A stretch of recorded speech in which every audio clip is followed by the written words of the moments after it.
آپ بہت سخت ہیں، آپ اپنی بات کو بہت زور دے کر، چاہے وہ ٹاک شوز ہوں یا انفرادی گفتگو ہو، بہت زور دے کر کہتے ہیں اور لوگ سمجھتے یہی ہیں کہ آپ بہت متشدد قسم کے آدمی ہیں. تو یہ تاثر کس حد تک ٹھیک ہے؟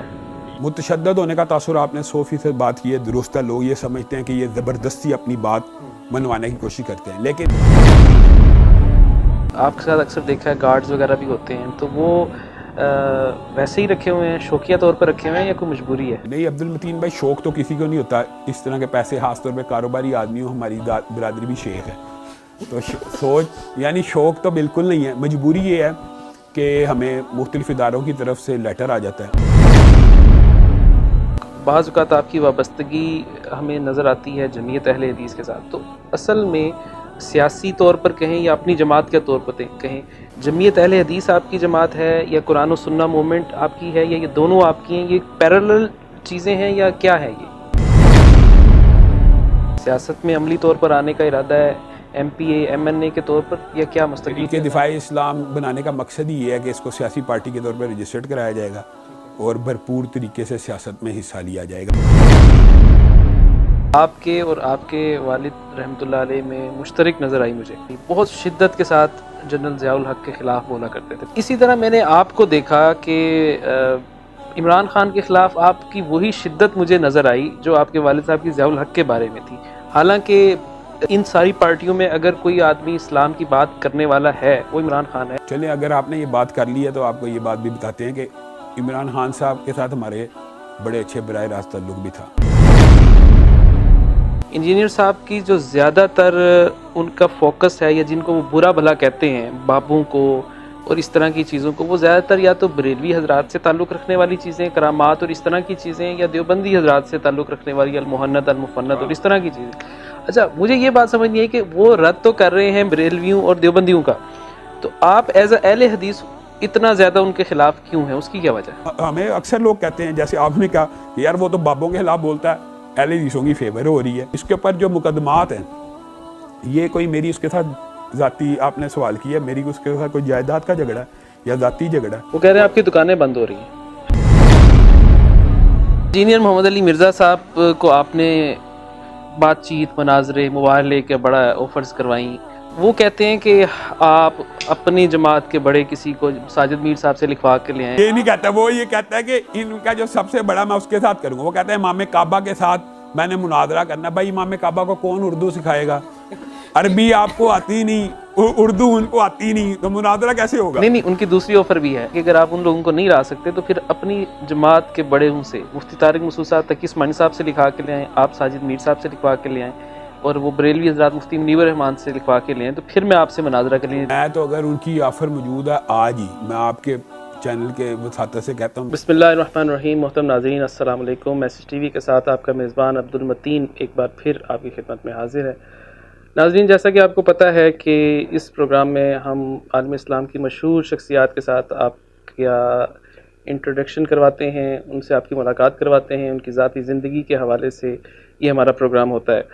اور الحمدللہ اب تک بہت سارے بڑے بڑے لوگوں سے ہماری اس حوالے سے گفتگو ہوئی. وہ انٹرویوز آپ میسج ٹی وی پر دیکھ سکتے ہیں. آج بھی ایک بہت پرومیننٹ شخصیت عالم اسلام کی ہمارے ساتھ موجود ہیں، اور اس لحاظ سے یہ انٹرویو میں سمجھتا ہوں اب تک کہ میرے سارے انٹرویوز میں خاص اہمیت کا حامل ہے. کہ ویسے تو ہم سب مسلمان ہیں، لیکن ظاہر ہے مسالک اور اس طرح کی چیزیں بھی ہیں. تو دیوبند مکتبہ فکر کے علاوہ پہلی وہ شخصیت ہے جن کے ساتھ آج میں انٹرویو کرنے جا رہا ہوں. میری پسندیدہ ترین شخصیات میں سے ایک، اور میسج ٹی وی پر آپ ان کو اکثر حالات حاضرہ اور دیگر عنوانات پر گفتگو کرتے ہوئے دیکھتے ہیں. ایک دبنگ آواز اسلام کے حوالے سے بغیر کسی مسلکی تعصب کے اتحاد امت کے بہت بڑے دائی، میری مراد علامہ ہشام الہی ظہیر صاحب. السلام علیکم. وعلیکم السلام ورحمۃ اللہ وبرکاتہ. کیسے ہیں آپ؟ اللہ کا کرم. سب سے پہلے بہت شکریہ میسج ٹی وی کو وقت دینے کے لیے، جزاک اللہ خیر. آپ کا بھی بہت بہت شکریہ. علامہ صاحب، سب سے پہلے آپ کی ذاتی حوالے سے کچھ سوالات ہیں. سب سے پہلا یہ کہ آپ کا جو آبائی تعلق ہے وہ کہاں سے ہے؟ بسم اللہ الرحمن الرحیم. عبدالمتین بھائی، آبائی طور پہ ہمارا جو علاقہ ہے وہ سیالکوٹ ہے. یعنی میرے جو پردادا تھے وہ سیالکوٹ کے تھے، اور حاجی احمد ان کا نام تھا. وہاں پہ آج بھی احمد پورا موجود ہے، تو وہ انہوں نے ہی آباد کیا تھا، اور اپنے جو فیملی کے آپ یہ سمجھ لیں جن لوگوں کے پاس گھر نہیں تھے ان کو وہاں پہ انہوں نے فری گھر دیا, تو آج بھی محلہ احمد پورہ اسی نام سے ہے. پھر میرے دادا سیالکوٹ میں ہی پلے بڑے, لیکن انہوں نے پھر مائیگریٹ ہو کے گجراوالا میں آ گئے. تو اول جو میرے والد صاحب کی پیدائش ہے وہ سیالکوٹ ہی ہے, یعنی انہوں نے بھی ابتدائی تعلیم سیالکوٹ سے حاصل کی, لیکن جب وہ جوانی کی عمر میں پہنچے تو انہوں نے جو ثانوی تعلیم ہے وہ گجراوالا سے حاصل کی ہے.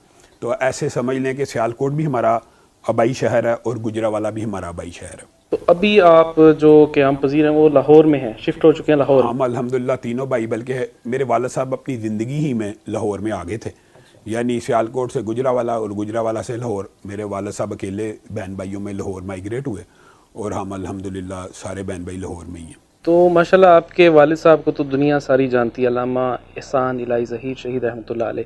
ان کا تو ہمیں پتہ ہے کہ وہ ماشاءاللہ ایک عالم دین تھے, آپ کی طرح اتحاد امت کے بہت بڑے داعی تھے.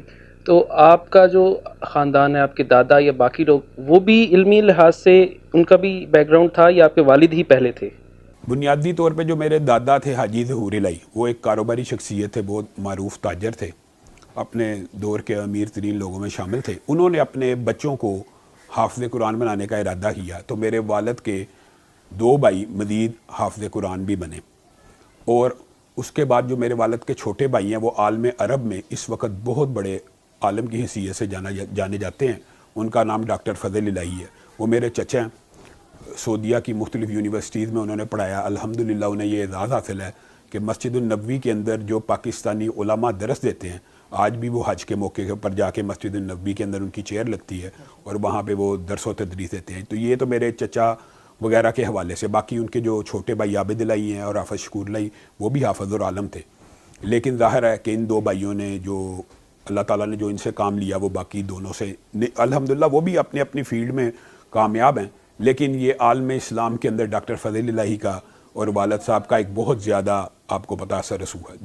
دوسری یہ بات میں کرنا چاہتا ہوں کہ خاندان کے اندر جیسے آپ نے پوچھا, تو ننیال کی طرف سے جو میرے نانا حافظ محمد گوندلوی ہیں وہ اہل حدیثوں کے سب سے بڑے, اگر میں کہوں کہ شیخ الحدیث مانے جاتے ہیں تو یہ بات مبالغہ بھی نہیں ہے.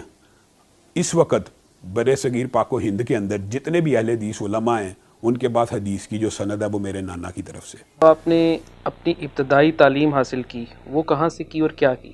میں پہلی 5 کلاس سے تو کرسنٹ ماڈل سے میں نے پڑھی ہیں. اس کے بعد میں والدہ نے والد صاحب کی شہادت کے بعد ان کا ذہن یہی تھا کہ مجھے بھی وہ حافظ بنائیں, تو انہوں نے مجھے حفظ میں ڈالا. میں نے ابتدائی تعلیم قاری ادریس عاصم صاحب اہل حدیثوں کے بہت بڑے قاری تھے, گزشتہ دنوں ان کا انتقال ہوا, اللہ تعالیٰ انہیں گری کے رحمت فرمائے. اور وہ تھانوی صاحب کے شاگرد بھی تھے اور تھانوی صاحب کے ساتھ ان کا بڑا گہرا تعلق تھا. میں نے حفظ قرآن وہاں سے کیا اور تجوید یعنی سمجھ لیں اور تلاوت اور قرآن پاک کی الف با میں نے انہی سے سیکھی ہے. اس کے بعد میں نے 8ویں کلاس میں ایم کیو فاؤنڈیشن ایک اسکول ہے شاہ جمال میں, وہاں پہ داخلہ لیا. اس کے بعد میں کرسنٹ ماڈل کے کالج سے پڑھا. پھر ایف ایس سی کرنے کے بعد میں گورنمنٹ کالج لاہور سے B S C zoology botany stat میں داخلہ لیا. اس کے بعد میں نے یہ ارادہ کیا کہ میں نے حفظ کیا ہوا ہے تو میں دینی تعلیم کی طرف دوبارہ جاؤں. پہلے میرا ذہن دنیاوی تعلیم کی طرف تھا, ایف ایس سی کی پری انجینئرنگ پھر بی ایس سی, لیکن پھر میں جامعہ رحمانیہ لاہور ہے, بہت بڑا مدرسہ ہے اہل حدیثوں کا, وہاں پہ 2 سال پڑھا. اور اس کے بعد بی ایس سی کے بعد میرا داخلہ پنجاب یونیورسٹی میں ایم اے میس کمیونیکیشن کے اندر ہو گیا. اسی دوران میں نے مدینہ یونیورسٹی میں داخلہ بھیجا ہوا تھا, وہاں سے بھی مجھے کال لیٹر آ گیا, تو میں مدینہ یونیورسٹی بھی چلا گیا اور میں نے وہاں سے مہد اللغات 2 سال کا کورس کیا. اور ان دنوں میں عبد المتین بھائی تعلیمی حوالے سے آپ نے پوچھا, تو ان دنوں میں ماسٹرز کی بڑی اہمیت ہوتی تھی. یعنی جس کے پاس زیادہ ایم اے تھے, والد صاحب کے پاس 7 ایم اے تھے, تو ان کا بڑا شہرہ تھا اس حوالے سے کہ انہوں نے کنٹمپریری اسٹڈیز کے اندر بھی عبور حاصل کیا ہوا. تو وہی ذوق شوق تھا. حالانکہ جب میں نے ایم اے عربی کر لیا, ایم اے اسلامیات کر لیا, تو میں نے پی ایچ ڈی کے لیے اپلائی کیا تھا اس دور میں, تو میرا رول نمبر 1 تھا شیخ زید میں. لیکن تب پی ایچ ڈی کا بالکل ٹرینڈ نہیں تھا. 2000 میں 3-4 کی آپ کو بات بتا رہا ہوں. تو میں نے بھی پھر ماسٹرز کرنا شروع کر دیا, پھر پولیٹیکل سائنس میں کیا.